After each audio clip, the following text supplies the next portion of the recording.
రాష్ట్ర విపత్తుగా దీన్ని పరిగణలోకి తీసుకొని ప్రతి రైతుకి ఏం కాంపెన్సేషన్ ఇస్తారు, ఎంతమంది రైతులు నష్టపోయారు, ఎన్ని ఎకరాలలో పంట నష్టం జరిగింది, ఎన్ని వేల కోట్ల ఆస్తి నష్టం జరిగింది, ఇవన్నీ వెంటనే లెక్కలు వేసి రైతులను ఆదుకోవాల్సిన అవసరం చంద్రబాబు గారికి ఉంది. చంద్రబాబు గారు పక్క రాష్ట్రంలో తెలంగాణ రాష్ట్రంలో రైతుల కోసం ఆ ప్రభుత్వం రుణమాఫీ కూడా చేయడానికి సిద్ధపడింది. మాకు చెప్పుకోవడానికి గర్వంగా ఉంది. అవతల తెలంగాణలో రేవంత్ రెడ్డి గారు ముఖ్యమంత్రిగా ఉన్నారు.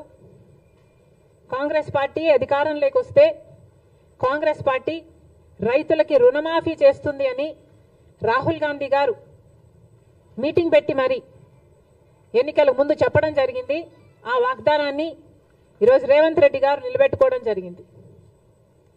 దాదాపు 40,000 రైతు కుటుంబాలను రుణ విముక్తుల్ని చేయడానికి సాహసం చేసింది రేవంత్ రెడ్డి గారి ప్రభుత్వం.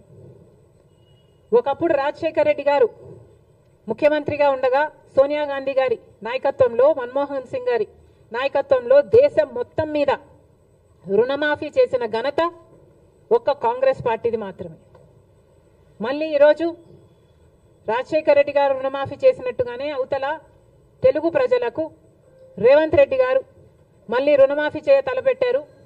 అందుకు మనస్ఫూర్తిగా అభినందిస్తూ ఇక్కడ కూడా ఎందుకు చేయకూడదు అని చంద్రబాబు గారిని ప్రశ్నిస్తున్నాం. డబుల్ ఇంజన్ సర్కార్ అని మీరు అంటున్నారు. మరి కూటమి సర్కారు డబుల్ ఇంజన్ సర్కార్ అయినప్పుడు మన రైతుల్ని మీరు ఆదుకోవడంలో తప్పేముంది?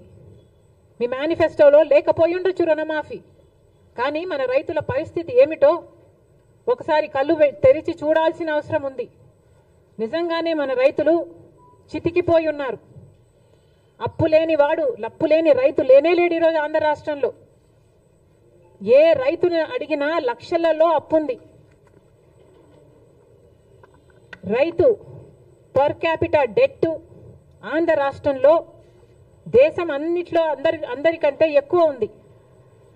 దాదాపు ప్రతి రైతుకి 2,50,000 రూపాయలు అప్పుంది. మరి ప్రభుత్వం ఆదుకోవాల్సిన అవసరం లేదా? ఏ ప్రభుత్వం అయితే ఈరోజు కేంద్రంలో అధికారంలో